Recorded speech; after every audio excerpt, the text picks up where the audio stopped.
สูง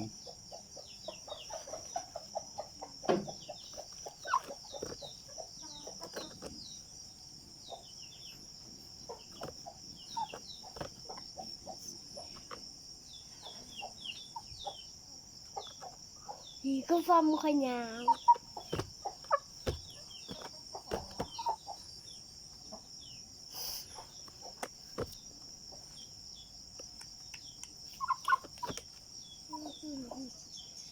เบิ้งขยับจับมันกินอีกอย่างจะให้มันกินกินข้าวกินน้ำนี่เลย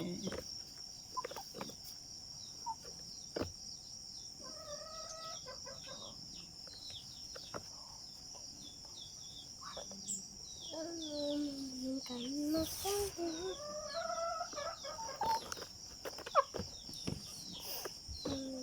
นมาฟัง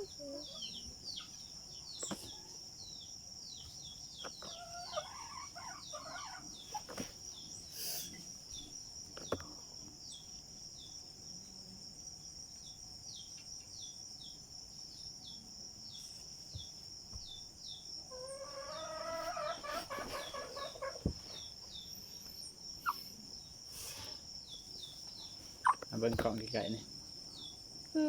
มันเห็นมาก็จะ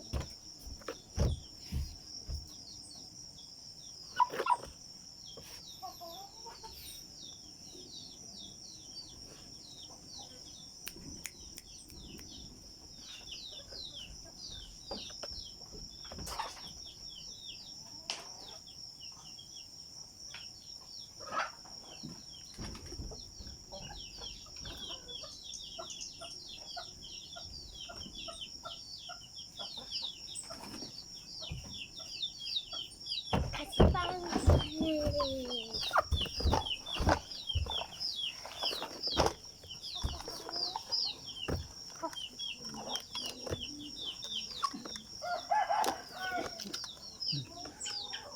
มันเย่สวงหัวนี่นะ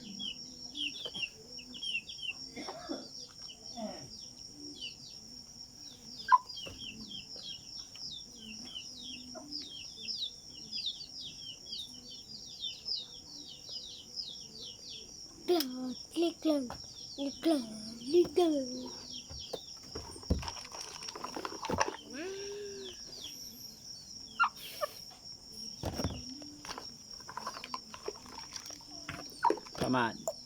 พม่าตีเสิร์งเนาะตัวนี้ พม่าตีเสริม อ่า